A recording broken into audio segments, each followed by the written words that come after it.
pandemia en el diván, coordinado por Lourdes Quiroga Etienne y Berta Loré de Mola. La pandemia en el diván genera una marea de emociones. Podemos encontrar aspectos de nuestra propia experiencia clínica como pacientes, como analistas o como seres humanos que compartimos una crisis mundial que puso en jaque nuestra estabilidad y al mundo como lo conocíamos. Es muy refrescante sentirse acompañado en experiencias que después de un gran momento de soledad y de conectar con la creatividad de las autoras y los autores, tuvieron que desarrollar para sostener aspectos de la clínica y la técnica, para los cuales no estábamos preparados. Recorrer los capítulos me llevó a momentos de tensión, tristeza, alegría, recordar o inclusive darme cuenta que no recordaba alguno de los sucesos plasmados en el texto. Me hizo encontrarme con grandes momentos de angustia, como cuando no encontrábamos un respirador para mi abuelo y tomé una decisión impensable en otro momento: recurrir a la mamá de un paciente para conseguir uno. La pandemia nos puso de cabeza todo lo que sabíamos, y en mi práctica clínica me llevó a tomar una decisión lo más humana posible y desde mi parte más sufriente. Vivimos en carne propia los dilemas éticos que revisamos en diferentes clases. Perdón, me compadezco. Que parecían tan lejanos, pero que en el momento de la pandemia nos vimos rodeados de ellos. El encuentro y el recorrido con las experiencias ahí planteadas ayudan a poner en palabras el dolor, el sufrimiento. Ayudan a simbolizar experiencias y mirar con esperanza y gratitud el momento presente. A continuación, vamos a pasar a escuchar los comentarios de las autoras y de los autores del libro que se encuentran aquí presentes. La doctora Lourdes Quiroga Etienne, Jessica Mezquita López, Michelle Chalier Puri, Diego López Ime.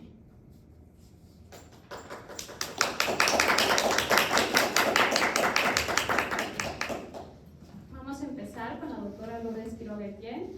Es psicóloga clínica, estudió un doctorado en clínica psicoanalítica y 2 maestrías en psicoterapia psicoanalítica y otra en subjetividad y violencia.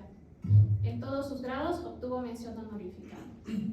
Tiene 30 años de experiencia en docencia a nivel licenciatura, maestría y doctorado, obteniendo en repetidas ocasiones el premio a la excelencia docente en prestigiadas instituciones académicas como Universidad Anáhuac, Universidad del Claustro de Sor Juana, Universidad Marista de Mérida, Asociación Mexicana de Psicoterapia Analítica del Grupo La Salle, Centro Trier, Centro Universitario Emmanuel Kant, Centro Eleya y Universidad de Londres, institución en la cual se desempeña como directora de la maestría en psicoterapia psicoanalítica.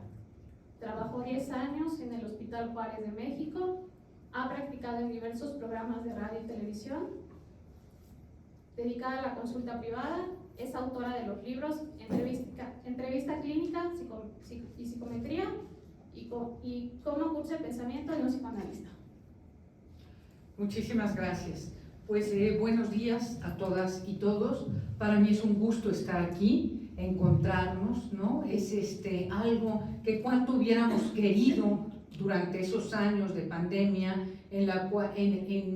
años en los cuales quedamos limitados o circunscritos a una pantalla, a la virtualidad que nunca tendrá el impacto del cuerpo y el alma, porque nosotros estamos y vivimos para encontrarnos en cuerpo y alma. Esta modernidad o posmodernidad sí nos da muchos beneficios, pero en parte también nos mata el alma cuando consideramos, sobre todo la juventud, que todo se puede limitar a la pantalla que tienen enfrente. Hay un mundo y parece que se les está olvidando a muchos. Si bien es cierto, qué bueno que tenemos esta tecnología para encontrarnos y ver desde la virtualidad estas magníficas ponencias, las magistrales y todas las que están acá, aunque no todas pueden ser transmitidas por 1000 motivos, lo sabemos quienes hemos organizado algún congreso. De todas formas, se agradece, pero no hay que olvidar que estar acá es invaluable.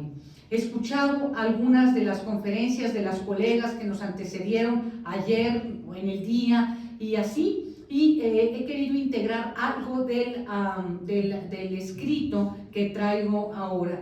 Por último, y antes de comenzar, quisiera decir que la pandemia, a todos los que tenemos alguna sensibilidad y a los psicoanalistas que, como decía alguna de las colegas ayer, tenemos curiosidad por entender la sensibilidad humana, no podría no tocarnos como te acaba de tocar, Marita, porque a todos de alguna manera nos haya dado o no nos hayamos contagiado, no se nos haya muerto alguien o no, es imposible no haber resentido tanto y tanto durante esos años.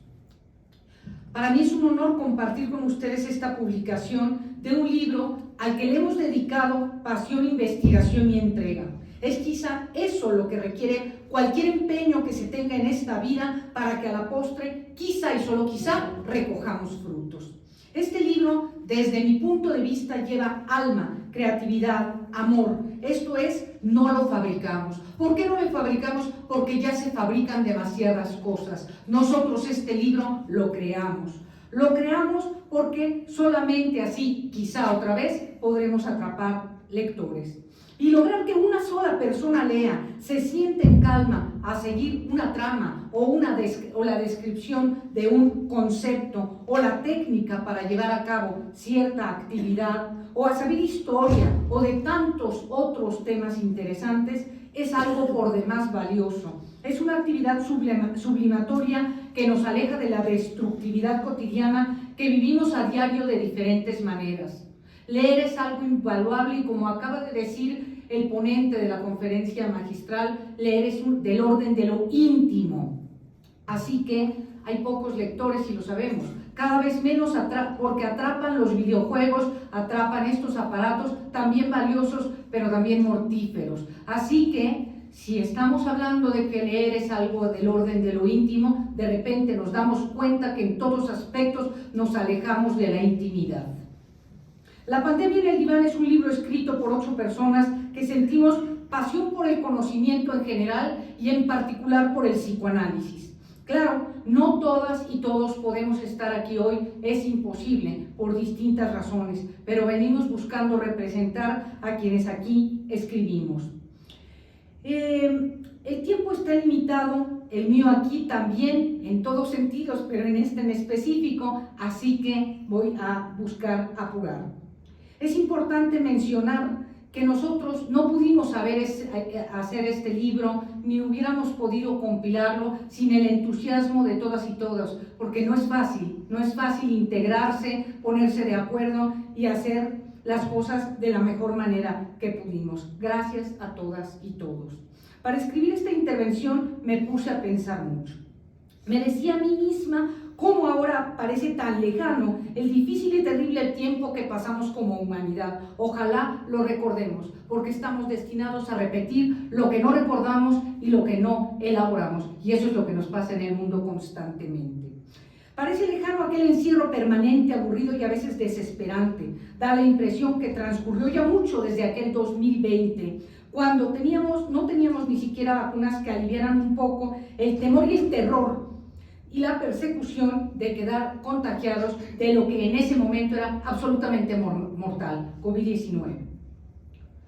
Los humanos en general parecen tener poca memoria. A mí en lo particular, la salida de esta triste y peligrosa pandemia me deja sentimientos encontrados. Alegría porque por fin se ha dado por terminada, aunque sabemos que esta es una enfermedad endémica, persistente y su presencia entre nosotros será constante. Pero bueno, hay distancia entre eso y tenerla como peligro detrás de nosotros todos los días. Vivimos verdaderamente en peligro, o como dice Berta Loret, y le puso hacia su texto, los años que vivimos en peligro. En realidad fueron años particulares. Estamos en peligro en el mundo, baste recordar que no nos conformamos con una guerra, se inventa una segunda, brutal, enojosa. por muchas razones. En primer lugar, porque tenemos que acostumbrarnos a leer y a recordar la historia, para no datar los hechos el 7 de octubre, porque ahí no empiezan los hechos, empezaron mucho antes, solo que hay que tomarse la molestia de leer. También puede producirnos alegría haber sobrevivido y quizá no por haber tenido pérdidas cercanas, si es que no las tuvimos, aunque toda pérdida de vidas humanas no puede sino producir desazón. ¿Cuánto, pero cuánto vivimos? También nos puede deparar felicidad haber vuelto a las calles, ver a nuestra gente nuevamente, hacer reuniones, volver a las aulas, a las fiestas, a la vida tal como la conocíamos antes de marzo del 2020, aunque tampoco podemos andar idealizando y decir que era una maravilla. Sin embargo, tenemos que reconocer también lo que produce tristeza y hasta frustración. Debo decir que desde el tiempo duro de esta crisis sanitaria sabía por el psicoanálisis que aprender de la experiencia, como dice Bion, requiere de mucho, de reflexión, análisis, sensibilidad, capacidad de asombro, agradecimiento y tantas otras cosas. Esto no se adquiere con la lectura de un libro de autoayuda y menos por pura buena voluntad, como nos quieren decir las buenas conciencias.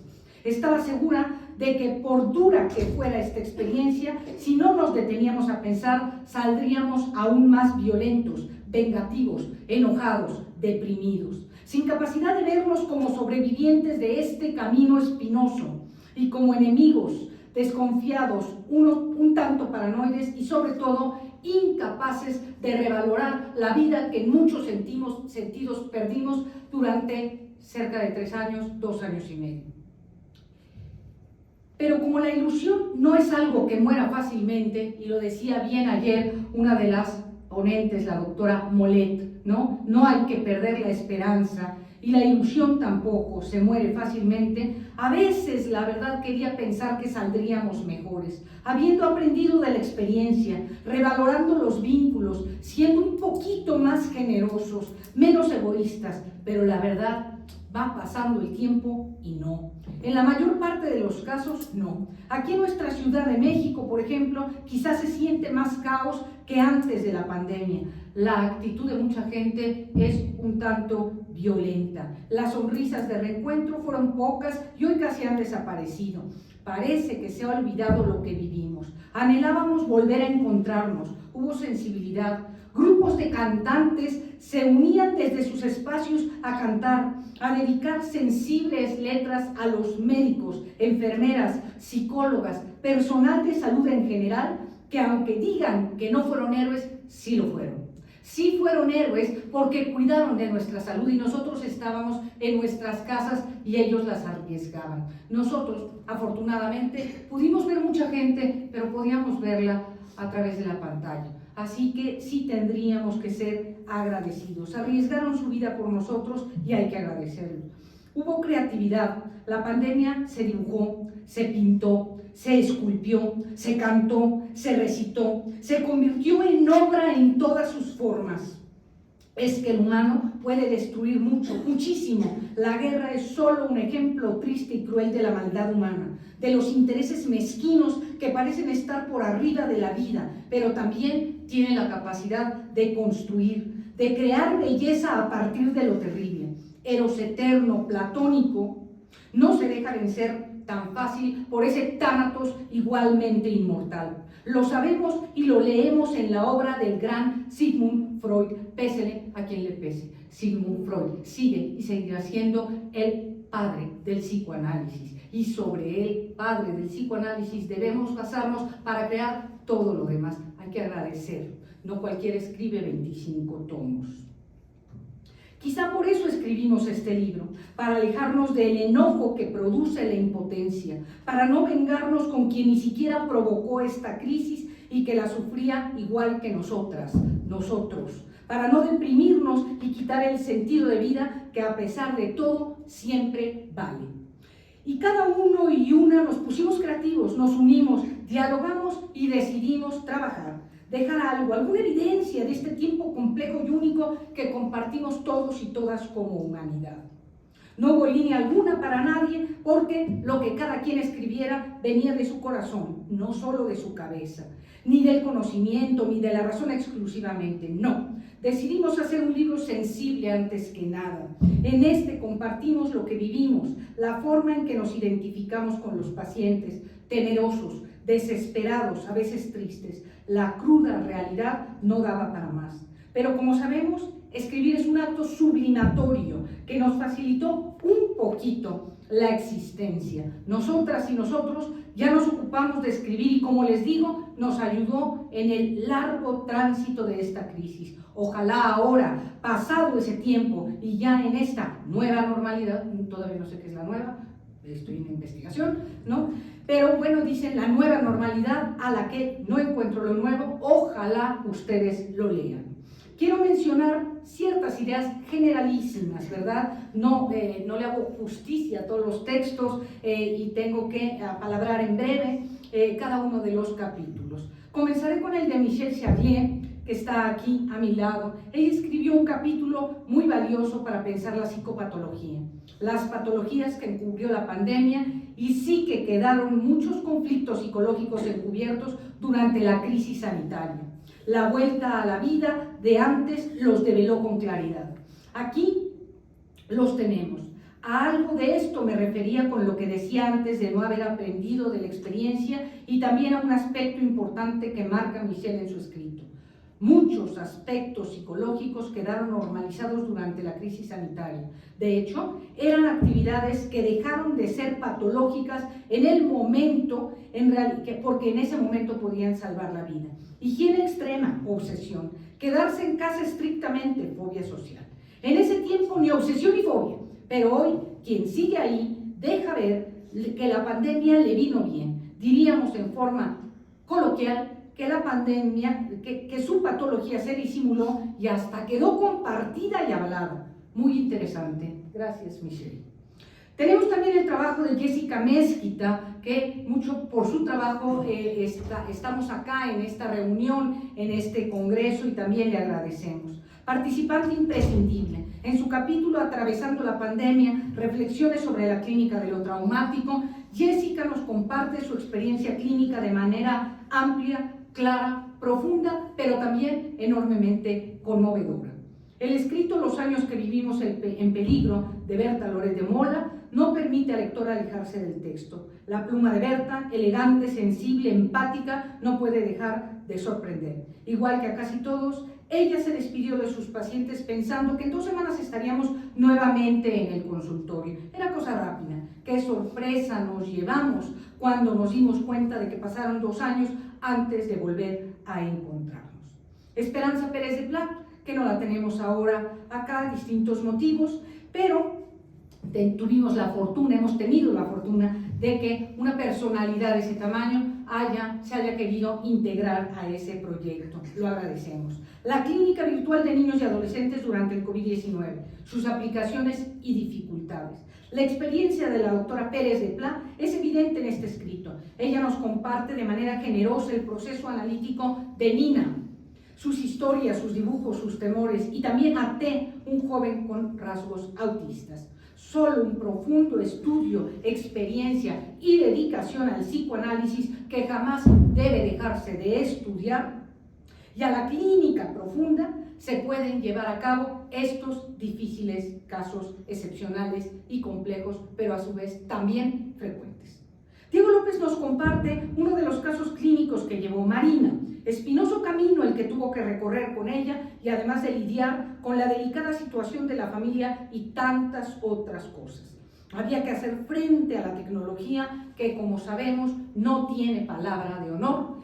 Y siendo sinceros, además, muchos no tenemos gran experiencia en estos asuntos técnicos. No digo que Diego no, pero otros no los tenemos, ¿no? Diego nos lleva al lado oscuro de la pandemia, a la creatividad y a la esperanza. Miguel Sandoval, tampoco con nosotros hoy, pero en este libro reflexiona en torno al papel del psicólogo en el contexto de la pandemia. Algunos de los que estamos acá, Michelle, Miguel, yo, hemos trabajado en instituciones públicas y sabemos lo difícil que es estar allá como psicólogos y psicoterapeutas. Pone el acento Miguel en las instituciones de salud pública y nos lleva de manera magistral a los complejos problemas con los que nos podemos encontrar en la búsqueda de atender pacientes y hacerlo de manera ética y correcta. es que más que intereses, los psicólogos, psicoterapeutas y psicoanalistas debemos estar atentos al estudio, a la lectura, a la supervisión, a la clínica y además en este caso a reflexionar de manera amplia y profunda sobre los acontecimientos que ocurren en el mundo desde el vértice psicoanalítico, con el fin de ampliar nuestro horizonte y comprender de qué manera impacta lo que ocurre en el mundo externo al mundo interno. Más aún, cuando durante esta grave pandemia que atravesamos no nos quedó otro remedio que irnos a vivir a un mundo que a algunos no nos gusta, el virtual. El trabajo de Aline May Díaz versa sobre un tema por demás interesante, ella desde Mérida, ahora tampoco con nosotros, todos juntos compartiendo el mismo espacio. Aline nos habla de las graves consecuencias psíquicas que esta vivencia tuvo, de dolor mental que no pocas veces produjo. Precisamente darse cuenta de dinámicas familiares que se mantenían negadas, no vistas o simplemente omitidas. De síntomas de algún familiar que él o la paciente no sufrían directamente porque gran parte del día las personas la pasábamos fuera de la casa hasta marzo del 2020. En ese momento, irremediablemente, había que enfrentarse a todo aquello definitivamente negado y oculto. Encontrarse, por ejemplo, una de las pacientes que menciona con el alcoholismo de la madre, súper disimulado, pero que ella, al estar ahí todo el día, se percató de él, no con poco dolor. Mi trabajo, como casi siempre, tiene un corte psicoanalítico, social, histórico y quizás hasta algo de político, que es una cosa que me apasiona un tanto. El carácter mortífero de la repetición ominosa. Y es que no podemos dejar de preguntarnos, ¿por qué cada 100 años? 1720, peste negra, 1820, cólera, 1920, gripe española, 2020, COVID-19. De paso recordé nuestro repetido sismo los 19 de septiembre acá en la Ciudad de México. Ya cuando se acerca el mes patrio, andamos deseando pasar del 18 al 20, saltándonos el 19 por los sustos que pasamos.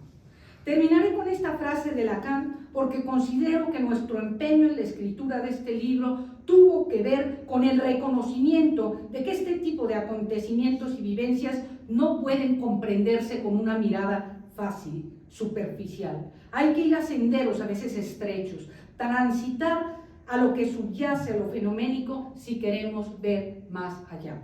Y termino con esto. El gusto por el escollo es el ornamento de la perseverancia en el ser. Muchas gracias.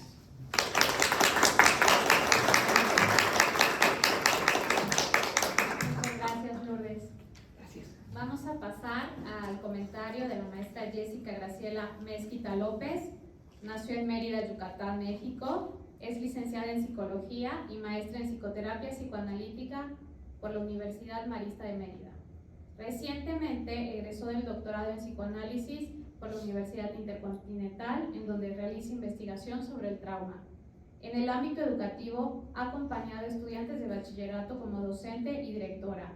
Actualmente es profesora a nivel licenciatura y posgrado en la Universidad Marista. Ejerce la consulta clínica privada, donde brinda servicios de psicoterapia a niñas y niños, adolescentes y personas adultas, así como supervisión de casos clínicos.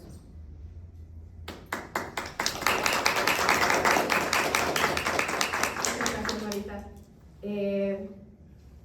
Primero que nada, quiero empezar con que me siento muy emocionada de estar aquí y creo que cuando veo hacia atrás es gracias a la pandemia que estoy aquí, ¿no? A partir de la pandemia, digo, Diego, yo, Marita, que somos de Mérida, Yucatán, los espacios para formarse, continuar la educación en psicoanálisis después de la maestría eran limitados, ¿no? Implicaban mudarse, venir aquí, ¿no? Y a partir de la pandemia y de espacios de vacío que uno desde su propia patología decide llenar con quién sabe qué, yo busqué que seguir estudiando, ¿no? Y bueno, así es como terminé aquí y es segunda vez que estoy aquí y estoy muy emocionada de estar en un espacio en donde encontré un entorno académico libre, creativo, plural, en donde se permitía que lo que cada persona quisiera, deseara, pudiera continuar investigando. Entonces, gracias Roberto y gracias a todos los que estamos aquí. Parece que ha pasado una eternidad. Desde aquel 11 de marzo, a ver, voy a poner esto por acá porque me pongo nerviosa. Parece que ha pasado una eternidad. Desde aquel 11 de marzo de 2020, en el que el COVID-19 fue declarado como una pandemia por la OMS. La época de la pandemia por COVID se siente muy lejana y ajena a uno mismo. Probablemente muchos de nosotros quisiéramos mantener en el departamento de lo reprimido todas las hazañas que tuvimos que realizar durante la pandemia. Pero, dado el evento y las condiciones, la presentación de nuestro libro, me voy a dar a la tarea de refrescarles tantito la memoria. Cubrebocas indispensable, gel antibacterial constante, caretas, hasta incluso guantes llegaron a ser el escudo de todo guerrero dispuesto a enfrentarse a este enemigo que al principio no sabíamos ni siquiera dónde se encontraba. En el aire, en las superficies, en los alimentos, en las suelas de los zapatos. Ante la incertidumbre, solo hay dos opciones: evadir el peligro y cuestionar la existencia o la gravedad del COVID, hasta incluso crear teorías conspirativas, o ir corriendo a comprar litros de cloro para diluirlos en agua y así desinfectar todos y cada uno de los objetos que tuviéramos cerca, todos ellos potenciales armas letales. Al inicio del confinamiento todo parecía como un sueño irreal, hasta incluso una aventura.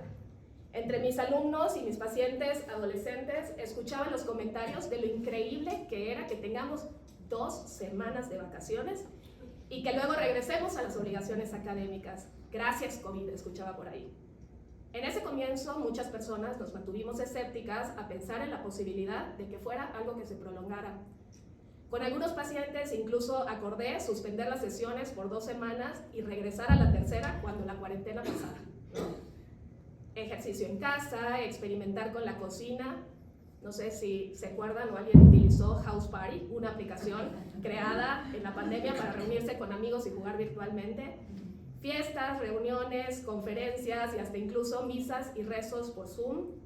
Ver y hacer TikToks. Yo trabajo con adolescentes, entonces muchas de mis cosas que escribo son de adolescentes.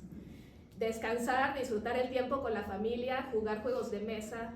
Al ser maestra, tener la oportunidad de dar clases vestida de la cintura para arriba y con la pijama de la cintura para abajo.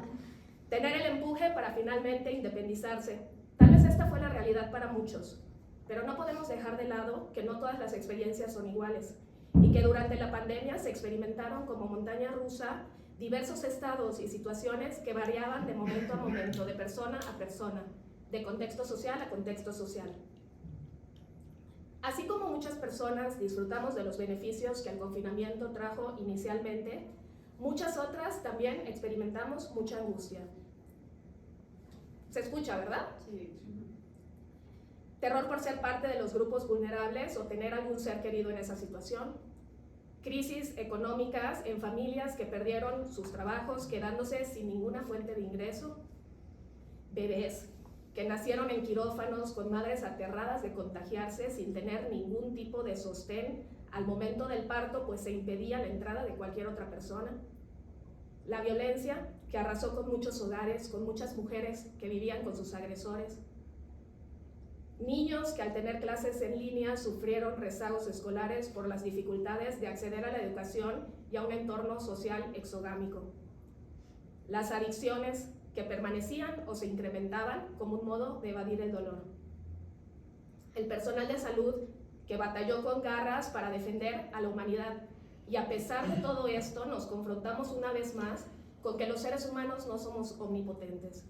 Y tuvimos pérdidas muy dolorosas de seres queridos a causa de este mentado virus, de quienes únicamente pudimos despedirnos, si bien nos fue, a través de una videollamada. Dedico esta presentación a todas las personas que ya no nos acompañan físicamente, pero que permanecen en nuestra mente y nuestros corazones. La diversidad de experiencias alrededor de la pandemia y la importancia de la subjetividad es un factor común en la pandemia en el diván.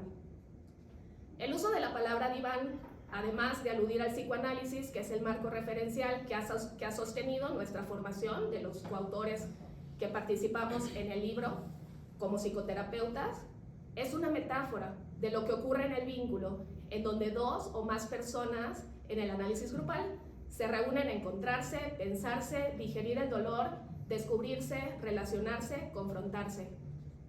Curioso nombre el que elegimos porque justo la pandemia ha dejado más en claro que nunca que lo que sostiene un tratamiento psicoterapéutico no es un diván en el que nos recostamos, no es el sillón en el que nos sentamos, no es únicamente el espacio físico en el que analista y paciente se encuentran. Lo que sostiene la cercanía va mucho más allá de los aspectos materiales.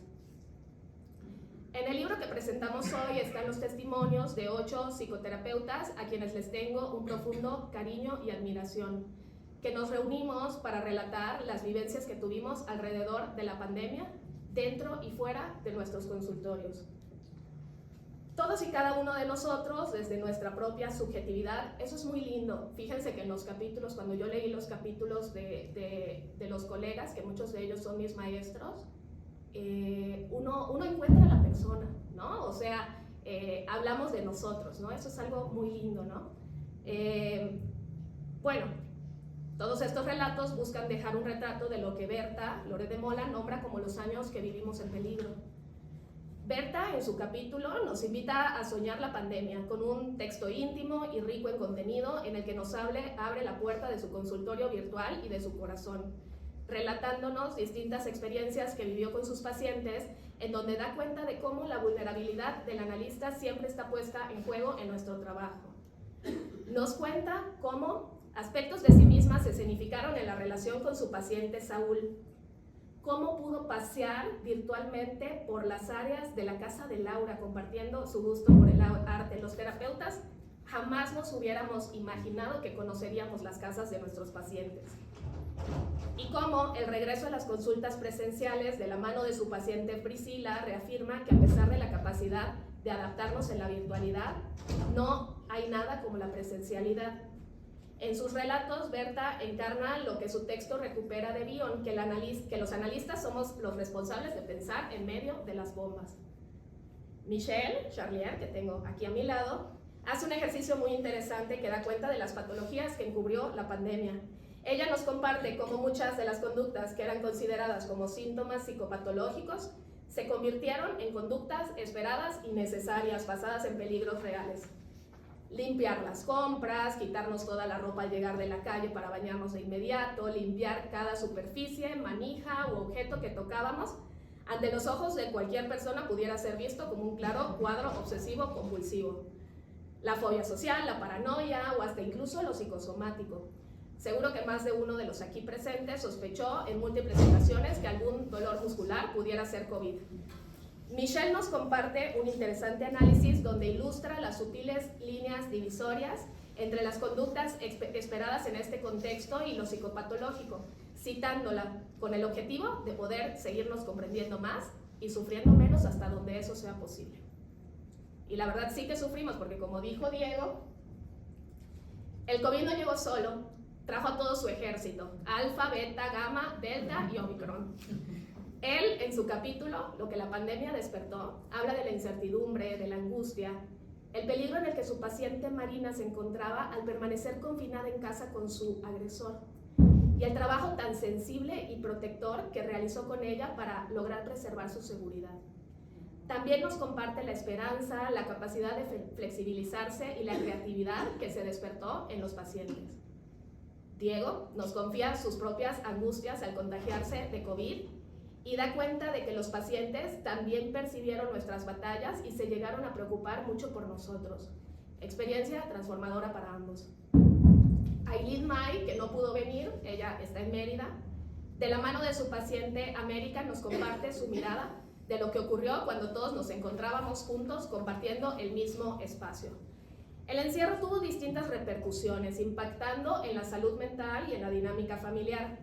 Aileen nos comparte cómo se ha cuestionado sobre el modo en el que se trabaja en la psicoterapia psicoanalítica y pone sobre la mesa la urgencia de integrar paradigmas desde lo relacional y hacia otras disciplinas que nos permitan, citándola, mirar sobre nuestras propias subjetividades y encontrar a nuestros pacientes dentro de nosotros mismos. Tarea esencial en el ejercicio de la psicoterapia. Nutrirse de la amplia experiencia clínica en el análisis de niños de Esperanza Pérez de Pla es un privilegio. Qué lástima que no pudo venir. La queremos mucho, la quiero mucho y la admiro mucho. Ella nos comparte en su capítulo La clínica psicoanalítica virtual de los niños y adolescentes durante la pandemia de COVID-19, sus aplicaciones y dificultades, la sensibilidad con la que más que ajustar a los pacientes al encuadre, ajusta el encuadre a las necesidades de sus pacientes. Relata su experiencia con T, un paciente con rasgos autistas que siempre, en ningún momento lo vio en línea, siempre lo vio presencial durante todo el confinamiento. La sensibilidad de Esperanza para detectar las necesidades de T y su disponibilidad para seguir trabajando con él le permitió mantener la continuidad de la relación terapéutica y así poder jugar la pandemia, dibujar la pandemia y seguir experimentando la presencia de un encuentro creador con ella.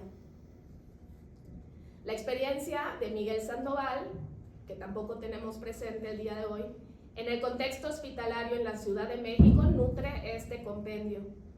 En su capítulo Reflexiones en torno al papel del psicólogo en el contexto de la pandemia, nos lleva de la mano a pensar y cuestionar todas las deficiencias que se presentan en la salud pública, dándonos una mirada política, sociológica y económica.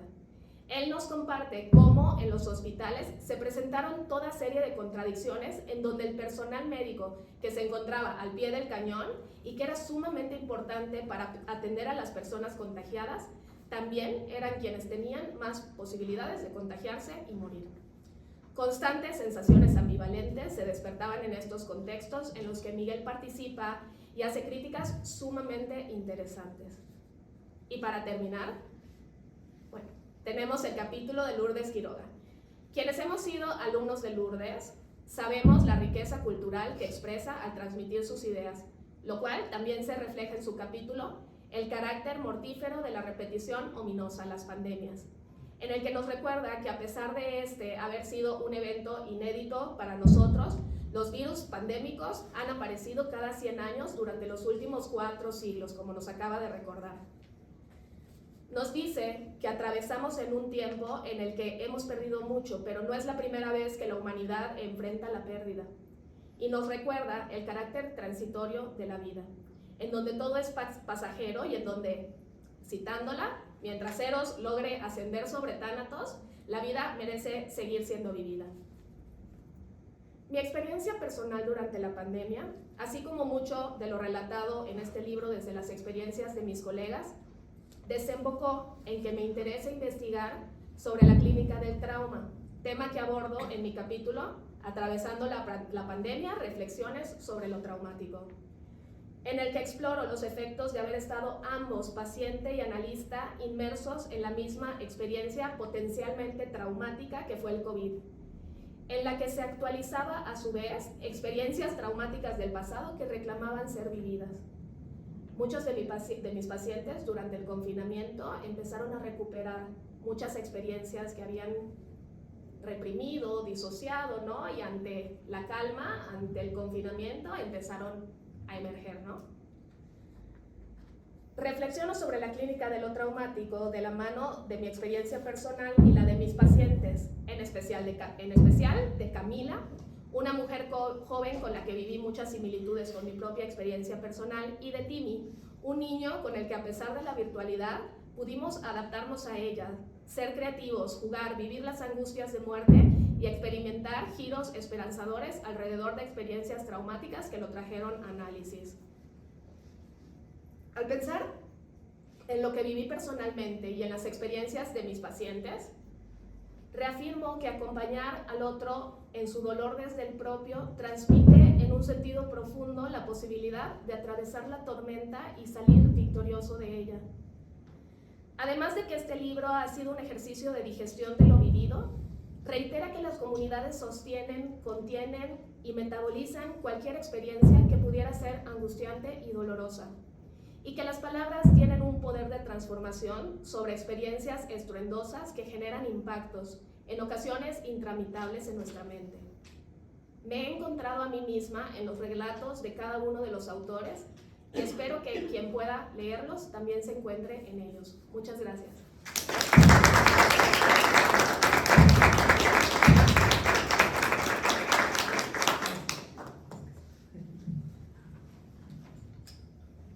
Gracias, Jessica. Ahora vamos a escuchar el psicóloga clínica, estudió una maestría en psicoterapia psicoanalítica y trabajó durante 16 años en el Hospital Juárez de México, dirigiendo a través de su jefatura la unidad de salud mental. Ha sido catedrática en prestigiosas universidades, tanto públicas como privadas. Es supervisora del trabajo clínico de estudiantes y psicoterapeutas desde hace más de 10 años. Ha escrito diversos artículos en la revista Mundo Psique y en la revista del Hospital Juárez de México. Ha sido conferencista en innumerables seminarios y congresos de psicología, psicoterapia y psicoanálisis. Es cofundadora de Psiquicultura, Asociación de Estudios Transdisciplinarios AC, y directora de la Clínica de Atención Psicoterapéutica de la Comunidad de Psiquicultura. Habitualmente participa como especialista en diversos medios de comunicación, al mismo tiempo que atiende su consulta privada.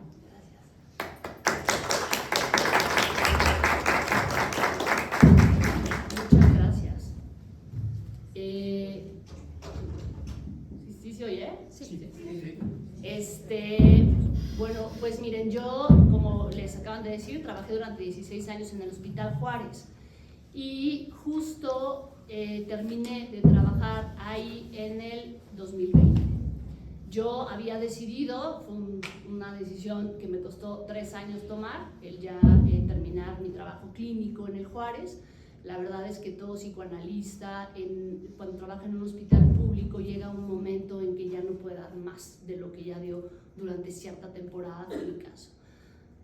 Yo regresaba de las vacaciones de diciembre y en una de las entregas de guardia, las entregas de guardia es decirle al director general lo que pasa en el servicio, solo estamos los jefes de servicio y el director general. En esa entrega de guardia recuerdo perfectamente que estaban hablando del COVID. Y yo decía, pero eso no va a llegar, está en China, ¿no? O sea, ¿cómo va a llegar a México? Lo veía completamente imposible. Y entonces empezaban a hablar de cómo íbamos a preparar el hospital para recibir a la gente que empezaba a infectarse, contagiarse de COVID, lo cual a mí se me hacía pues ciencia ficción. Empezaron a adaptar las áreas comunes del hospital, donde estaban las residencias médicas, donde estaban los lugares, las aulas donde se daban clase, empezaron a adaptarlas con carpas selladas completamente para recibir a los pacientes, porque el Hospital Juárez fue un hospital COVID, se dedicó exclusivamente a recibir a las personas que tenían COVID. Yo escuché, porque yo me llevé el 30 de enero, yo escuché todo esto durante esas 15 entregas de guardia que entré antes de irme y se los juro que me parecía ciencia ficción. Yo dije, esto no va a llegar a México, es imposible, como creen.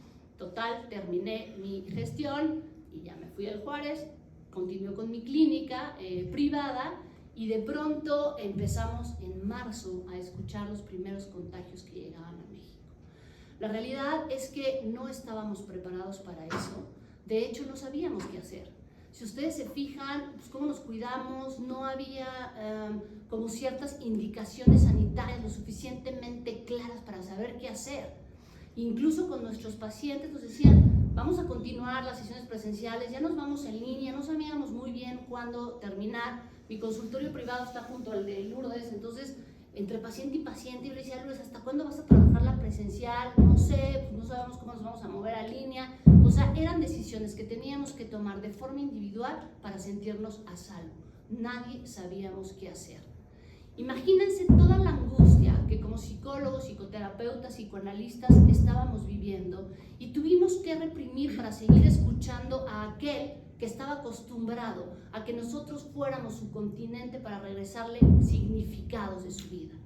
Teníamos que reprimir absolutamente todo lo que sentíamos, pensábamos, para seguir teniendo una escucha lo suficientemente ética y comprender el discurso de nuestros pacientes.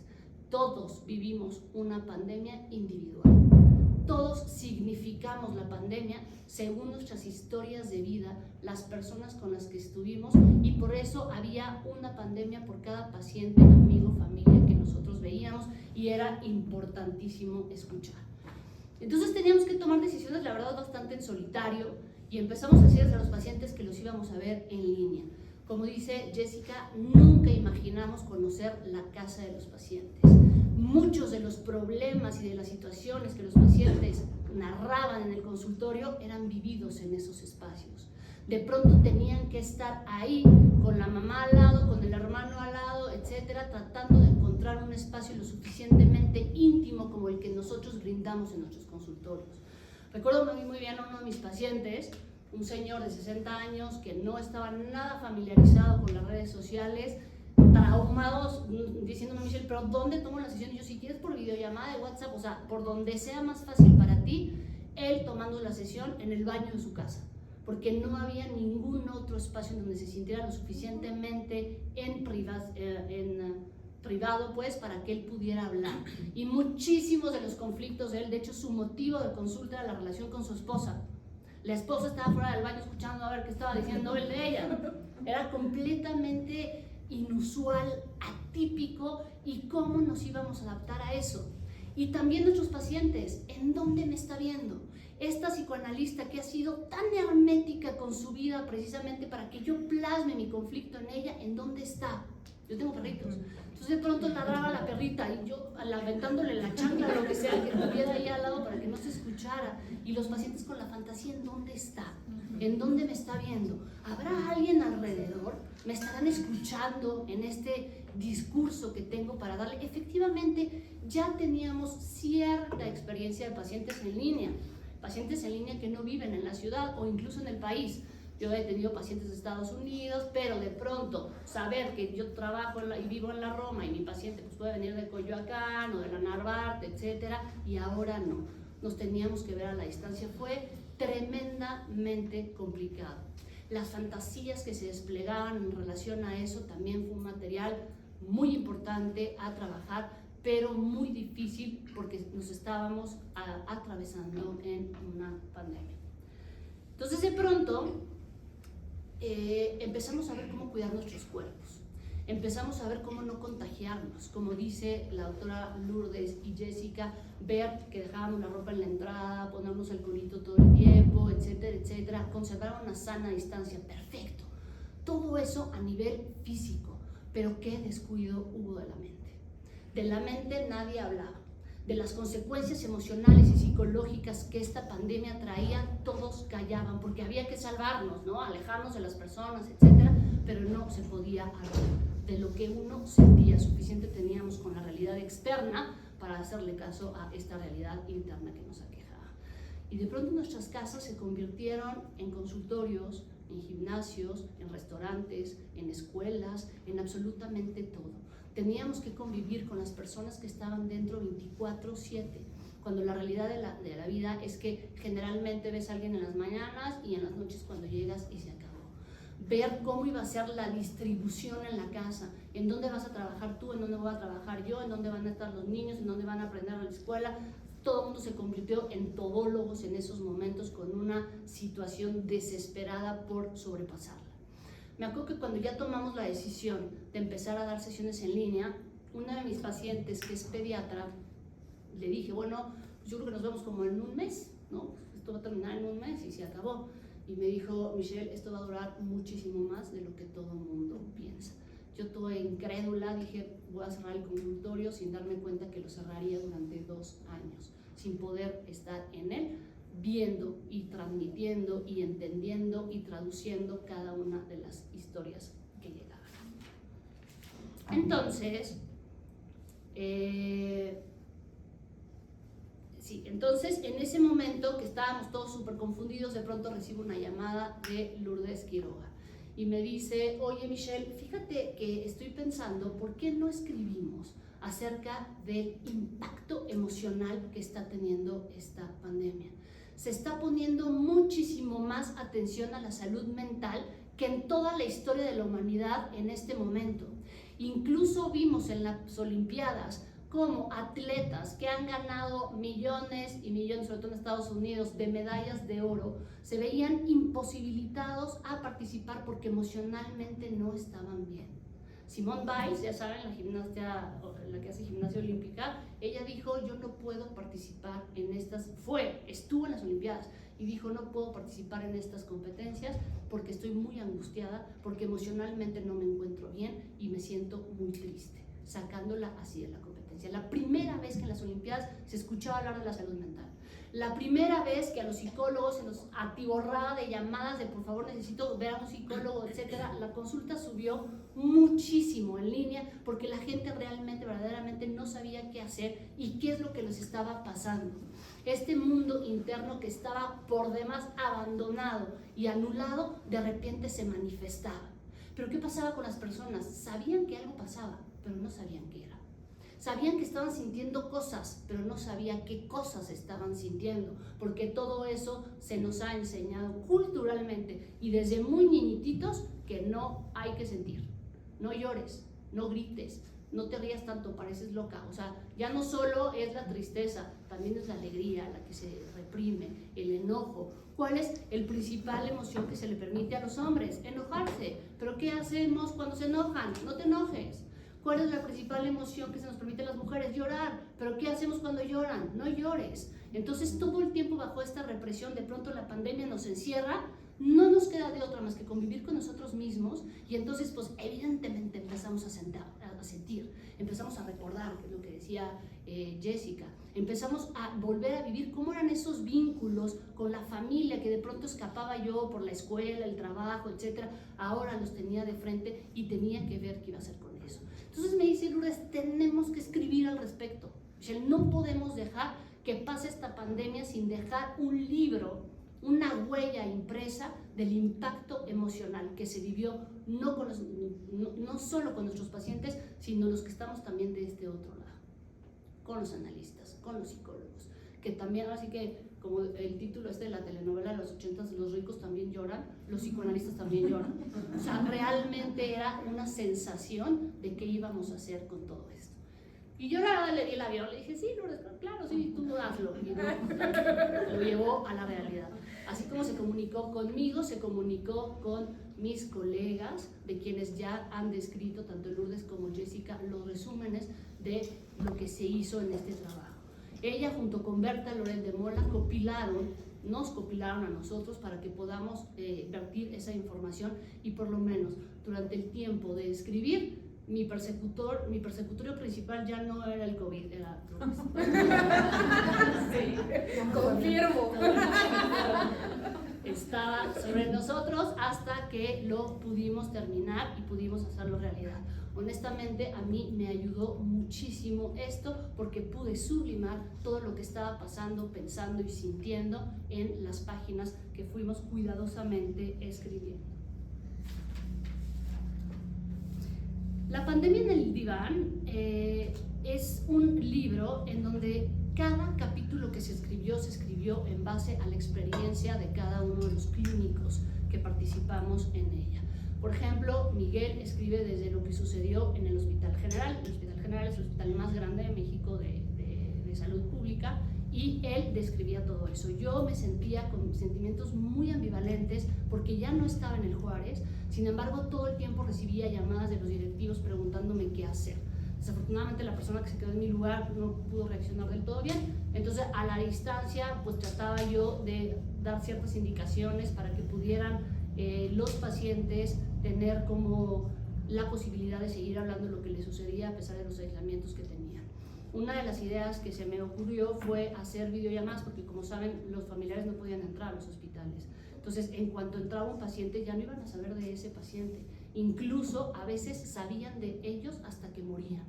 Y era una desesperación tremenda porque cuando morían no se los podían entregar porque estaban infectados. Entonces no podían abrir las bolsas a corroborar y confirmar que fueran sus pacientes. Por lo tanto, era considerado más bien como desaparecidos. No sabía si la persona que estaba ahí era mi familiar o era otro cuerpo o quién era la persona y entonces fue muy complicado.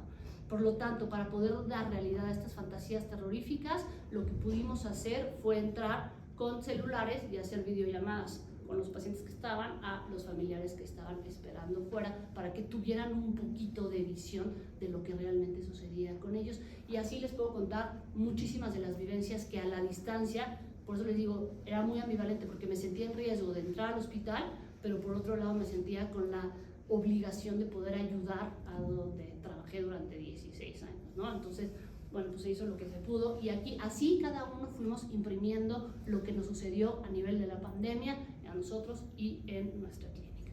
Como ya les han dado el resumen de lo que cada quien puso, imprimió en nuestros capítulos, profundizaré un poquito más en el mío, las patologías que encubrió la pandemia.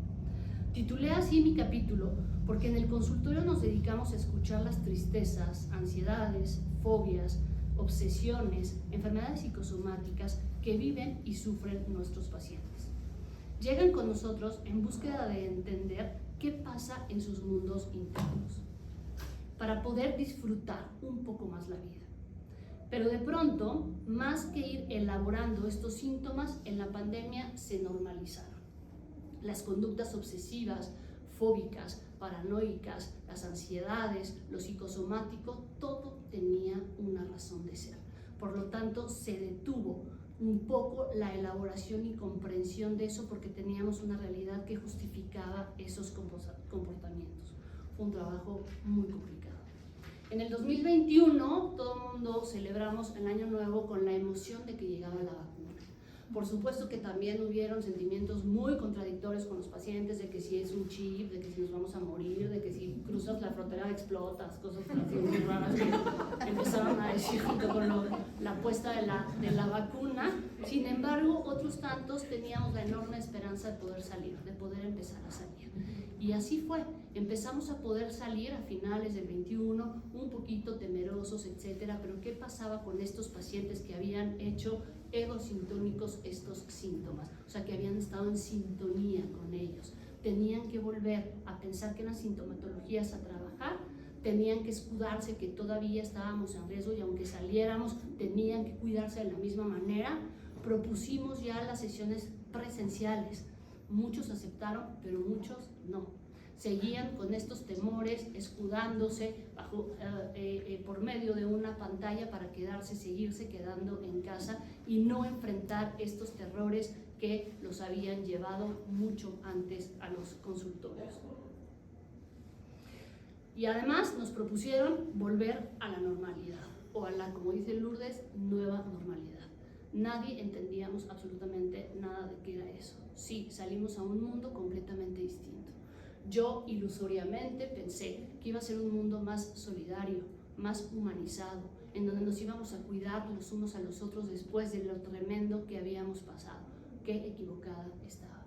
Solo hay que ver en este momento las guerras que estamos atravesando, la deshumanización que hay con estas guerras, porque solo favorecen los poderes de algunos que no tienen nada que ver con la población a quien se está matando de una manera indiscriminada. Eso fue lo que aprendimos de una pandemia, atacarnos, a matarnos, a violentarnos. Si ustedes se fijan, lo que ahorita está en las calles es muchísima violencia. La forma en la que la gente maneja, la forma en la que la gente te habla, la forma en la que la gente te contesta, se ha convertido en una violencia tremenda. Pareciera que más que humanizarnos, esta pandemia más bien nos puso en una situación completamente narcisista. Importa sobrevivir yo, nada más que yo, y una indiferencia completa en el mundo. Además de estar trabajando eso en los consultorios, también tuvimos que volver a significar estos síntomas normalizados durante 2 años para volver a empezar a entender de dónde provenían y por qué paralizaba a los pacientes. Bastante complicado. A mí la pandemia en el diván me ha ayudado muchísimo a comprender todo lo que pasaba en ese momento para poderlo significar y entender que existe ese mundo interno que está muchísimo más afectado con lo que pasa en el mundo externo. La pandemia ha cambiado al mundo. Ahora podemos acercar mucho más a los que están lejos, pero yo me pregunto, ¿y alejamos más a los que están cerca? Sin embargo, nos estamos también adentrando a una nueva pandemia, la soledad. Mucha gente prefiere estar en sus casas. Han cerrado ya los edificios corporativos porque es muchísimo más barato trabajar en línea. Todos los lugares que se rentaban antes en donde promovían también una convivencia con el otro ya no existen. Tengo muchísimos pacientes que ya trabajan en casa y solo van una vez a la semana a la oficina. Todo eso es la pandemia de la soledad de la que está hablando Estados Unidos y tenemos que tener mucho cuidado. Es nuestra obligación seguir escuchando y pensando las consecuencias que nos trajo este evento histórico. Gracias, Lourdes, por invitarme a ser parte, a escribir sobre este acontecimiento que sin duda alguna ha dejado huella en el mundo. Y bueno, personas, yo los invito a leer este libro para que sigan entendiendo qué es la mente y cómo estos acontecimientos del mundo externo dejan un importante impacto en el mundo interno que poco se conoce porque es el que más descuidamos. Muchas gracias.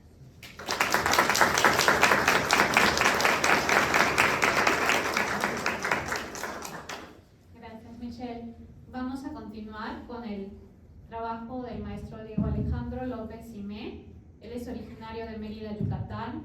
Es licenciado en Psicología por la Universidad Marista de Mérida, maestro en Consejería y Educación de la Sexualidad por el Centro de Estudios Superiores en Sexualidad de la Ciudad de Mérida, maestro en Psicoterapia Psicoanalítica por la Universidad Marista de Mérida.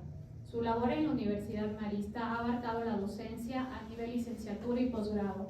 Actualmente es coordinador académico de la licenciatura en Psicología y de la maestría en Psicoterapia Psicoanalítica en esta casa de estudios. Ejerce la consulta clínica privada, ofreciendo servicios de psicoterapia, psicodiagnóstico clínico y orientación vocacional a adolescentes y personas adultas.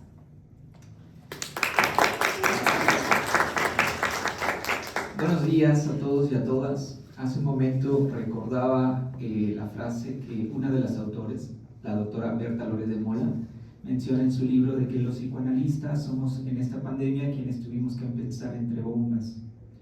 Y ahorita me vino a la mente que los autores de este libro que estamos aquí somos los que tenemos que presentar entre las bombas que estamos escuchando también allá. Así que aquí estamos. De entrada, les quiero comentar que me siento muy contento y agradecido por la Universidad Intercontinental, quien nos brinda este espacio para recibirnos y presentar este proyecto frente a muchas personas. Al maestro Roberto Vargas un agradecimiento en particular por darnos este seguimiento y porque además, aún en la distancia, él encontrándose aquí en la Ciudad de México, en el grupo de WhatsApp que se llamaba Mesa 25 de la presentación del libro, ¿sí? Nos sentíamos muy cercanos. Él nos decía, aquí está el programa, y nos daba mucho seguimiento. Así que muchas gracias al maestro Roberto Vargas. Pues estoy muy contento de estar en esta sala, en este momento, con gente tan querida para mí y tan cercana, y sobre todo también con conocidos, amigos, ¿sí?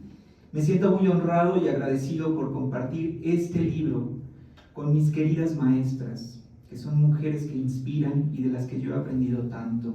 Berta Lórez de Mola, que nos encuentra en este momento, Ailín May Díaz, que también se encuentra en la ciudad de Mérida, Esperanza Pérez de Pla, Lourdes Quiroga, que fueron mis maestras en la formación como psicoterapeuta psicoanalítico.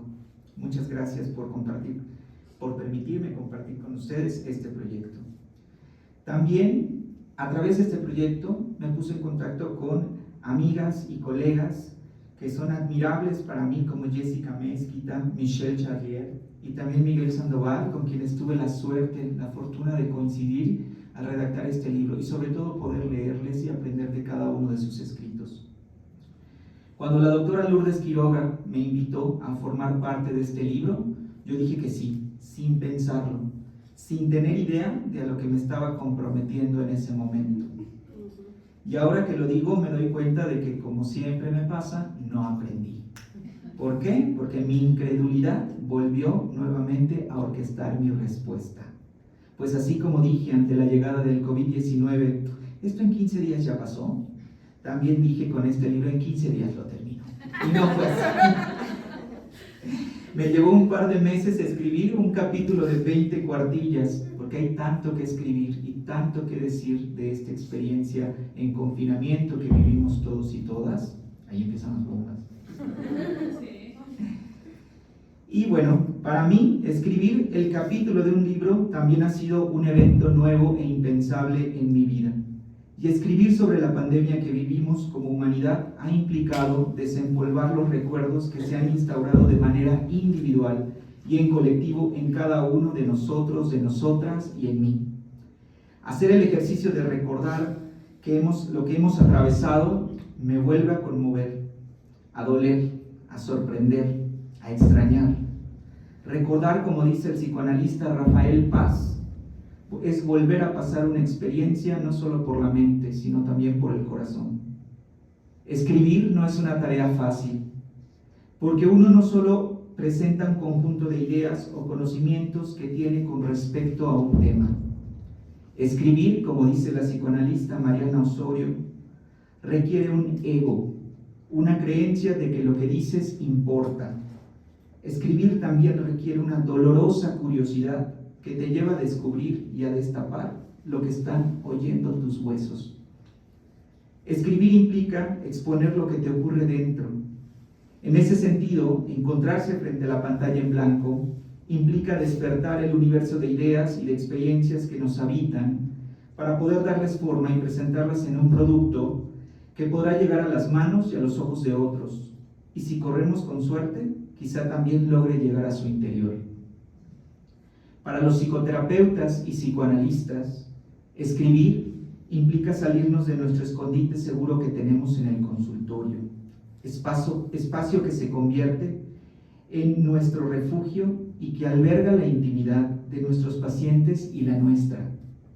Espacio en donde hemos transitado por largas horas los senderos inexplorados y más lastimados de las historias de cada uno de nuestros pacientes y las propias.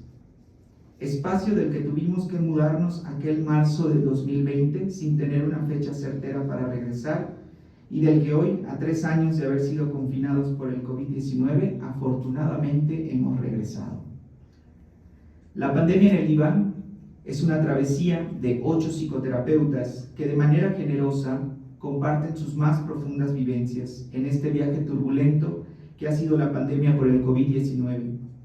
Experiencias personales, profesionales, individuales y en colectivo se convierten en el corazón central de este proyecto. A través de cada relato y de cada viñeta clínica, de cada ejemplo escrito en estas hojas, uno va desmantelando los recuerdos que ahora forman parte de nuestra historia y que como humanidad hemos vivido en estos últimos años. Cada uno con su estilo y con un sello particular transmiten su travesía durante la pandemia, así como la forma de pensar y de vivir la psicoterapia y el psicoanálisis en medio de una atmósfera de incertidumbre, de dolor, de desesperación, de angustia por la presencia de COVID en nuestras vidas. Berta Loret de Mola, con su prosa poética y sensible, nos presenta un bello capítulo, en el cual relata su experiencia como analista frente a la pandemia. A través de sus viñetas clínicas nos muestra el cuidado, el compromiso y su presencia total frente a sus pacientes, ayudándoles a digerir y a soñar esta experiencia que ha dejado una profunda herida en la humanidad en estos años que vivimos en peligro, como ella titula su capítulo. Michelle Charlier nos comparte una clara descripción de las patologías que encubrió la pandemia y cómo estas, en otros momentos, han sido señaladas como una manifestación de la locura y durante el confinamiento, como ya se ha mencionado, pareciera que fueron normalizadas e incluso hasta comprendidas. Imposible sentirse ajeno a ellas a través de este escrito que nos lleva a descubrir que en algún momento experimentamos angustia e incertidumbre desbordante por este virus y lo desconocido del mismo, obsesión por mantenernos higiénicos para no contagiarnos realizando rituales inimaginables, paranoia cuando en lugar de precaución experimentamos persecución por pensar que ya estábamos contagiados sin tener evidencia de ello. Y como siempre les he comentado, yo no sé ustedes, pero yo recuerdo haberme contagiado más de 100 veces en mi mente cuando yo tenía alguna molestia en el cuerpo, ¿no? Fobia por el contacto social y por mantenernos a una distancia que nos permita estar a salvo del contagio. Gracias, Michelle, por este escrito tan bello, tan puntual, que nos ayuda a comprender las patologías que encubrió la pandemia. Aileen May alza la voz por la urgencia de considerar diferentes paradigmas en psicoanálisis. Con su escrito nos recuerda que no estamos solos, que hay otro u otros cuyas vivencias influyen en lo individual y en lo colectivo. A través de su relato, desmantela la forma en cómo este confinamiento ha orillado a las familias a convivir y a compartir todos juntos el mismo espacio, y les ha obligado a recordar las condiciones de cada uno de los miembros que por alguna razón se habían negado y que tienen una influencia importante en la constitución individual y de grupo. Jessica Mezquita, que también está aquí presente, nos lleva de la mano a comprender por qué esta pandemia ha sido un evento traumático para el mundo. Nos muestra una ventana para asomarnos a una clínica psicoanalítica sensible, creativa, lúdica y vital. Nos deja muy claro que regresar a lo presencial ha sido un deseo entrañable que lleva consigo una dosis muy fuerte de angustia. Sus viñetas clínicas nos permiten pensar que un evento traumático es posible digerirlo con la presencia de otro que escucha, que está, que nos recibe, que nos acompaña y que también siente, tal como ella lo hizo con sus pacientes. Esperanza Pérez de Plan nos regala un relato sincero y conmovedor desde el inicio.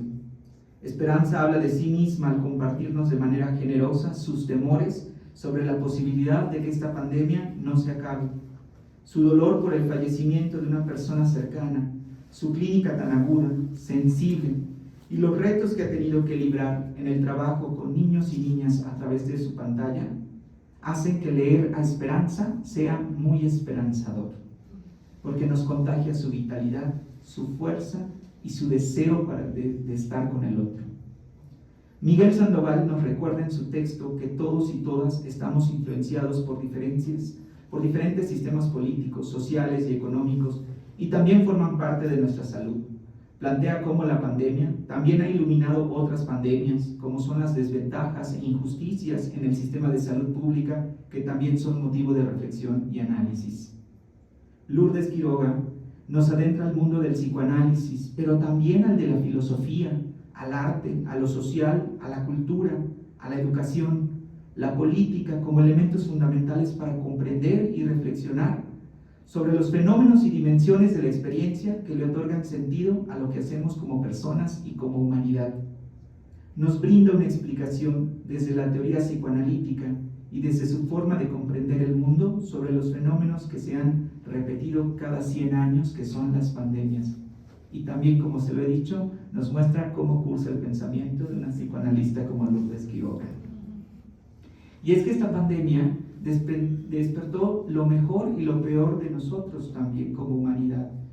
Realizamos cosas impensables. Me acuerdo muy bien cómo mantenernos en casa, leer noticias. Yo leía cómo personas salían a la calle con el virus y entraban a las farmacias, influencers que desafiaban al sistema sanitario, lamiendo inodoros en los baños públicos, ¿no? La discriminación, la violencia que recibieron las personas que se dedicaban a la atención de la salud, se puso en práctica en este confinamiento, y como menciono en parte de mi capítulo, despertó muchas cosas, nuestras partes más psicóticas, más transgresoras, más narcisistas, como dijo Michelle. A nosotros nos protegía un cubrebocas para no enfermarnos, pero a la mente del mundo ningún cubrebocas la protegió de enfermarse también. Y además de esto, vivimos cosas impensables en el consultorio. Yo recuerdo, y lo pongo en mi escrito, el mensaje de una de mis pacientes el día de su análisis. Su padre se había contagiado de COVID y me escribe y me dice: Diego, no sé ni cómo escribir esto. Mi papá acaba de fallecer el día de su sesión de terapia. No voy a poder conectarme contigo a la sesión. Y no se conectó, por supuesto, pero su dolor se conectó conmigo todo el día. Y yo me sentí profundamente triste y conmovido durante esa jornada de trabajo en el consultorio. Otro de mis pacientes, que estudiaba en ese momento una licenciatura en aviación, me compartía tanto en presencial cómo era su simulador satelital que yo no entendía nada. Y hasta que nos vamos a presencial, me dice: quiero compartirte en la pantalla mi simulador de vuelo satelital. Y me lleva a volar por los cielos satelitales de París, y visitamos la Torre Eiffel por los cielos, también el Cristo Redentor en Brasil, cosas impensables que en presencial no hubiésemos podido realizar. Pero también este viaje que él me ayuda a transitar volando por los cielos satelitales siendo él el piloto y yo el pasajero, nos permitió construir una metáfora para poder comprender cómo él percibía su proceso de psicoterapia, como un vuelo en donde a veces vamos a llegar a territorios conocidos, seguros, donde a veces en el vuelo hay turbulencia, donde de alguna forma vamos a explorar sitios desconocidos también. Quizá realicemos aterrizajes forzosos, pero siempre va a haber un piloto y un acompañante, siempre van a haber dos ahí dirigiendo ese vuelo. Para mí, lo que la pandemia despertó trajo efectos dentro y fuera del espacio terapéutico. Como les he mencionado, despertó lo mejor y lo peor de nosotros. Despertó la creatividad, la esperanza y la humanidad. A través de la virtualidad, nuestras miradas alcanzaron el interior de los espacios que habitamos para ser espectadores de lo que ocurre en las dinámicas familiares de nuestros pacientes. Despertó nuestros miedos alrededor de la muerte, la nuestra y la de nuestros más amados, y nos confirmó que el encuentro y el acompañamiento con el otro es una vacuna poderosa que genera anticuerpos psíquicos y emocionales en los momentos de soledad y de desolación. También despertó para muchos psicoterapeutas, como ha mencionado Marita, Jessica, Lourdes y Michelle, despertó y nos motivó a hacer cosas impensables. En mi capítulo, en la viñeta clínica que señalo, me pude enfrentar al padre de una de mis pacientes adolescentes, un hombre tan intimidante que a través de la pantalla y la virtualidad pude hacerlo y enfrentarme a él. Y planteé una pregunta: ¿será acaso la virtualidad un medio de protección para los terapeutas y para los pacientes para el despliegue de las vivencias emocionales? ¿O será muy favorecedor para desplegarlos también? Este libro constituye un acercamiento a las experiencias subjetivas de cada autor y de cada autora. Sin embargo, estamos conscientes y seguros de que no son las únicas ni las definitivas. Aún falta mucho por digerir y explorar en cada quien. Todas y todos hemos sido atropellados por una experiencia impensable y guardamos en nuestros adentros vivencias que merecen ser relatadas, sin importar el género o la edad. Pues para Sebastián, de 7 años, fueron días de encierro sin ver a su familia y amigos, sin salir y sin ir a la escuela. Para Valentina, de 6 años, el COVID es un bicho verde que hace que te dé tos. Para Nico, de 6 años, el COVID es un bicho que de alguna forma atacó a nuestros abuelitos. Y para cada uno de los que nos encontramos en esta sala, seguramente también hay un significado interno. Sirva este libro para poder empezar a acercarnos a ello y poder digerir juntos lo que este evento ha dejado en cada uno. Tenemos la oportunidad, porque si estamos aquí el día de hoy, quiere decir que salimos juntos de esto. Para finalizar, quiero dedicar de manera especial este escrito a quienes me han inspirado a escribir y han sido mis mejores maestros, a mis pacientes, los que están y los que han estado, por permitirme ser testigo en primera fila de sus más profundas vivencias, por permitirme acompañarles, por enseñarme y por permitirme reparar algo de mí con cada uno de ellos. Muchas gracias.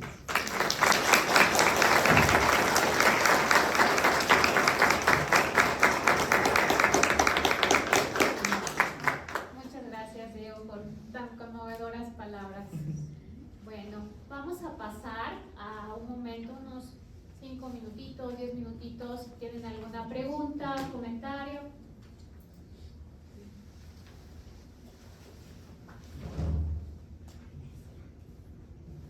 Bueno, yo les agradezco a todos ustedes por hablar de este tema. Creo que es un tema que, bueno, según mi experiencia, muchas personas ya lo quieren olvidar, ¿no? Y ya lo están olvidando, como que ya no se habla mucho del COVID ni de la pandemia. Y creo que, como dice Diego, hay mucho que digerir todavía. Mientras los escuchaba, yo me quedaba pensando cómo también el COVID nos cuestionó como psicólogos, ¿no? En este momento de pandemia, pues yo me encontraba estudiando la licenciatura, ya casi por terminarla, y justamente mis 2 papás fallecieron a partir del COVID. Entonces, pues para mí fue algo fuertísimo porque estaba la cara de la psicóloga de, no, sí, ya hablaste sobre duelo, ya te enseñaron de duelo, las etapas del duelo, hay que trabajarlo, ya sabes que tienes que tener terapia. En ese momento yo estaba en acompañamiento también terapéutico, pero mi parte personal decía, ¿qué hago? Claro. ¿No? O sea, se me murieron mis papás, todos se enferman, entonces era como, creo que también nos cuestionó bastante, ¿no? Como psicólogos, nos puso en jaque de cuánto sabemos y cómo la teoría de repente no fue suficiente para nosotros. Entonces creo que también hay que hablar de eso. También me quedo pensando en la parte de cómo conocimos a la parte real de las personas, ¿no? Conociste quién era tu amigo, quién no era tu amigo, quién te respetaba, quién te apoyaba, quién te escuchaba, quién se arriesgaba por ti en esta parte de, les digo, en mi experiencia, pues de repente en el hospital nos pedían donadores de sangre para mi papá.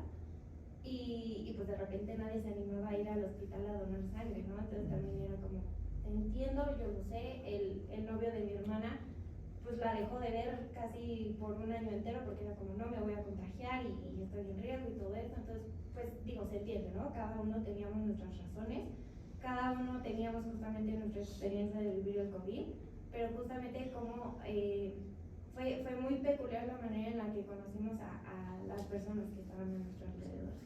Entonces, pues les agradezco mucho, creo que sí hay mucho todavía de qué hablar, entonces muchas gracias por la plática. Gracias. Gracias.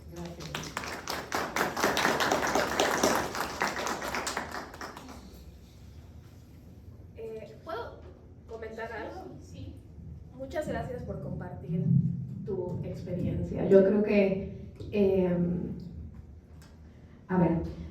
los que escribimos, todos estamos relacionados con el psicoanálisis y creo que algunos nos hemos ido desarrollando teóricamente hacia distintas líneas, ¿no? Yo, por ejemplo, soy muy afín al psicoanálisis relacional, que es una línea en donde justo la persona del terapeuta es algo que tenemos que ver, tenemos que explorar, claro, estar en análisis, pero también reconocer que siempre van a haber elementos de nuestra persona que se pongan en juego en nuestro trabajo. Lamento mucho lo que viviste. Yo no estuve en una situación como la tuya, creo que muchas personas estuvieron en situaciones así, pero sí he de confesar que durante la pandemia, y que de hecho lo escribo por allá, yo me deprimí muchísimo, muchísimo, muchísimo, muchísimo. Nunca había tenido que estar en análisis desde hace muchos años y nunca había tenido que recurrir, por ejemplo, a atención psiquiátrica. Fue un momento muy oscuro para mí, muy difícil, y yo decía, soy una farsante. ¿Por qué estoy trabajando con mis pacientes y yo, o sea, no estoy para estar para los otros? Y creo que algo que descubrí, como bien dijo Diego, es que, y como también dijo Michelle, ¿no? O sea, yo no me iba a poner a llorar con mis pacientes, yo tenía que estar allá, en ese momento poniendo entre paréntesis mi experiencia subjetiva, ¿no? Pero creo que nuestro trabajo nos da la oportunidad, como dijo Diego, de reparar partes de nosotros mismos, ¿no? Y que en el encuentro con el otro, ser un instrumento es algo que también transforma, y como tú bien dijiste, más allá de lo teórico, ¿no? Que tiene que si somos psicólogos, psicoterapeutas, psicoanalistas, somos personas, ¿no? Entonces te agradezco mucho por tu comentario. Bien. Bueno, ¿sí me escuchan? Sí, sí, sí. Yo felicito a cada uno de ustedes, muy interesante, aunque lo vivimos, lo padecimos, yo tomando este sentimiento ambivalente y también pienso y luego existo. Me preguntaba en la sesión con 3 momentos. En el primero, en donde era yo estudiante del doctorado aquí en la UIT, y ya para graduarme en marzo, bueno, me gradué en julio, y yo decía, ay, Navidad, tanto tiempo lleno, así como una emoción de enojo, de frustración, de vamos a parar. Yo vivo en Querétaro y venía todos los sábados de Querétaro a estudiar, y entonces para mí fue, bendita pandemia, ay no, qué enojo, qué frustración. Y cuando dicen, la graduación va a ser en línea, para mí fue así de, no tiene sentido, ¿no? Fue lo primero, yo lo viví desde mi experiencia y decía yo, no voy a aprender cámaras, no lo voy a hacer. y decía, no, sí, no voy a sentir nada, es una televisión, es prender tu computadora.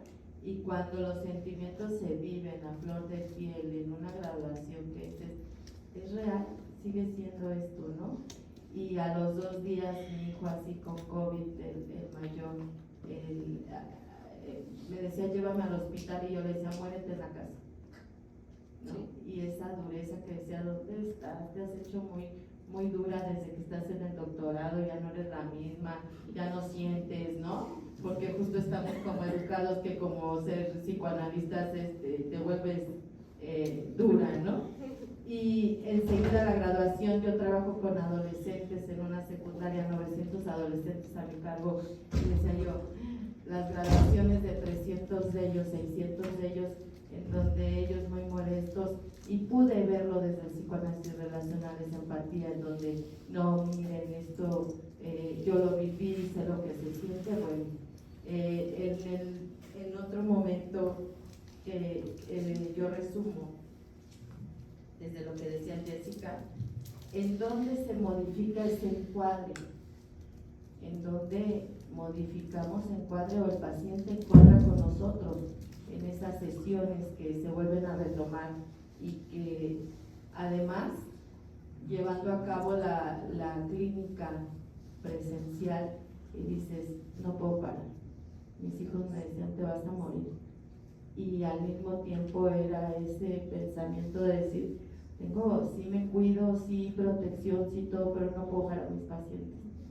Sentía un compromiso muy grande en donde se sabe la patología, la psicosis, ese regresar que decía Diego a tener COVID como 300 veces, trabajar en el nivel educativo y ser los pioneros en la vacuna y me voy a morir con la vacuna, y en donde vas para adentro, ¿no? Y tienes que regresar al aula aunque tengas a tus pacientes en línea, causaba ese momento de psicosis también en nosotros como analistas, sí, mencionando el que podemos salir avante porque pues lo requerimos, ¿no? Acuérdate tú, tus emociones, y también, ¿por qué no agradecer? Bendita pandemia porque en algunos pudimos salir adelante, yo también perdí un familiar y también por retomar que gracias a eso nosotros como analistas tuvimos que prepararnos aún más, donde un paciente me dice, ¿tienes diván? Y yo, sí, ¿me lo muestras? Y cuando yo adquirí el diván decía, ya nomás para qué, ¿no? Ya no lo usa tanto, y me decía, ponte en el diván y quiero verte en el diván porque me voy a imaginar que estoy ahí. Y entonces en ese momento era sí ser empático, acompañando uno a uno desde ese psicoanálisis relacional. Mil felicitaciones para ustedes y de verdad un abrazo también para quien compartió este momento, y creo que cada uno de nosotros lo traemos tatuado en la piel. Una frase retomo de Ricardo Velasco que decía, si tu paciente te habla de lobos, tú aún. Gracias.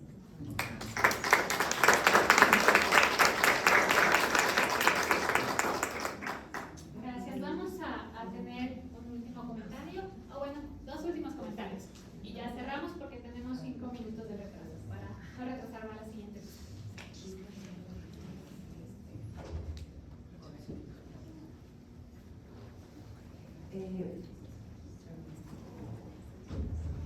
Gracias. Primero que nada, gracias por este texto que realizan.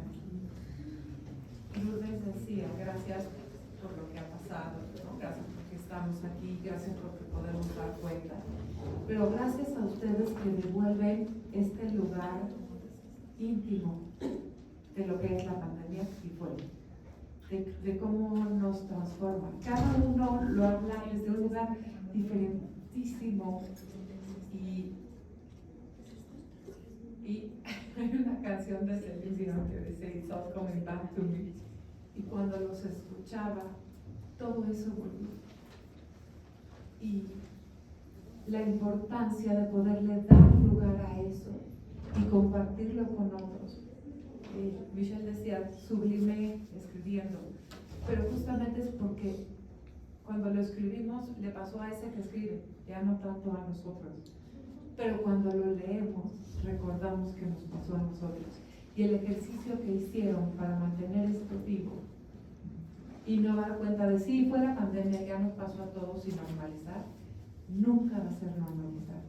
Porque hay un trauma ahí profundo y porque hay algunos, como contaron para Diego, que fueron superhéroes. Aunque la humildad de la posición analítica nunca le permitirá reconocerlo, desde fuera los colegas tienen ese amor y esa sabiduría para decir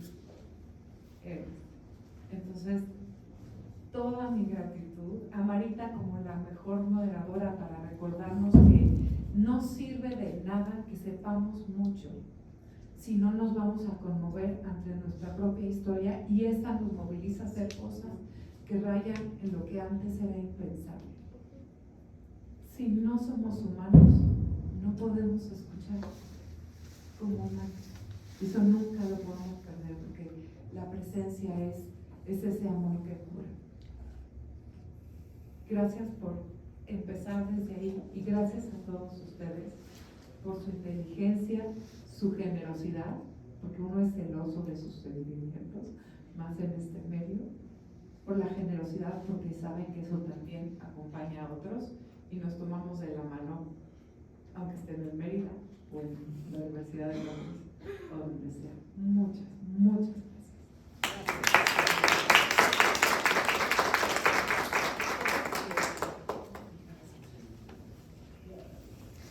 Me uno también a las felicitaciones. Les agradezco mucho su sensibilidad, su comprensión, ¿no? Sus ganas de además entender, de aportar.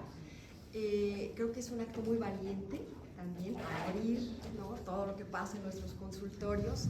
Para mí fue muy gratificante porque, un poco como decía Ángela, pues estuve recordando todo el tiempo experiencias que tenía en el consultorio. Ay, yo también pasé esto. Ay, a mí, mira, yo no pasé esto. Ay, mira, o sea, todo el tiempo. Y creo que yo un poco pensaba la pandemia, exceso de lo que dijeron, ¿no?, de muchos sentimientos, pero también de mucha falta y mucha hambre. Hambre de contacto, de escucha, de recibir algo de lo que estamos diciendo. Y ustedes ponen justamente el acto de la sublimación, de narrar, y eso creo que nos desahoga, nos alivia, y pues les agradezco mucho porque nos ponen mucho el ejemplo de eso. Yo me llevo alimento de eso que me hizo falta, ¿no? Esa hambre también de que alguien me diera una explicación de lo que estaba pasando, y pues eso es el intento que ustedes hacen, y pues se los agradezco mucho, es un gran alimento. Gracias.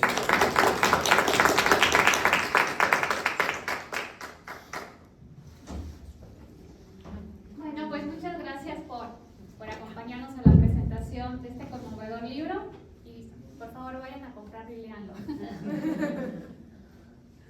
Felicidades.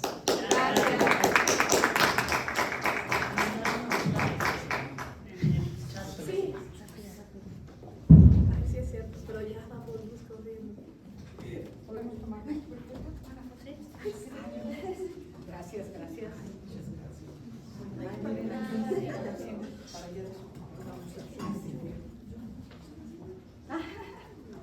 Toma tu diploma.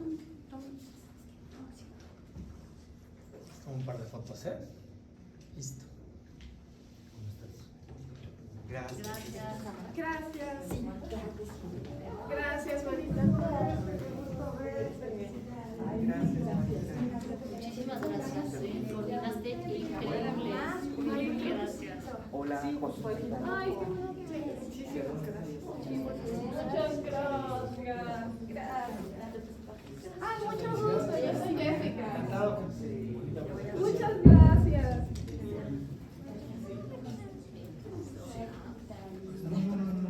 Ingrid no se fue, me dio sus libros otra vez. Muchas gracias. Me convenció la. Sí, la muy elocuente, me gustó mucho.